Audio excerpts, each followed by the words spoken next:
Au début de l'histoire de Valenciennes, c'est-à-dire il y a à peu près 1000 ans, le faubourg était déjà occupé par quelques cultivateurs, comme nous appelons maintenant, mais des fermiers, mais que l'on appelait à l'époque des norotiers.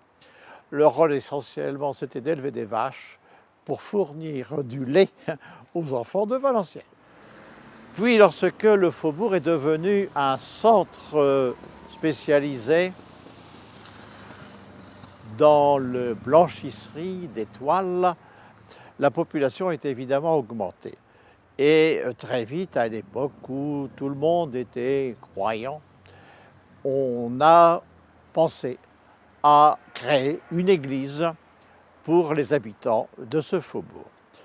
Les autorités militaires ont toujours refusé que l'on construise en dur, en dehors des remparts, afin de ne pas gêner les tirs de canon. Ça a donc été assez difficile. Mais au milieu du XVIIIe siècle, quand même, les habitants du faubourg ont obtenu la création d'une église. Cette église dont il reste des vestiges près de la rampe d'accès au faubourg. La population a augmenté beaucoup plus considérablement au cours du XIXe siècle et bientôt les plusieurs milliers d'habitants et de paroissiens éventuels ont exigé une église plus vaste.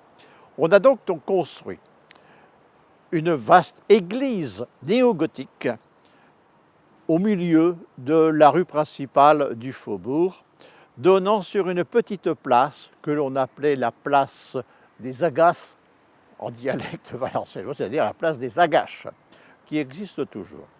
Cette église, on a veillé quand même à sa solidité, elle avait été plantée sur des pilotis en bois.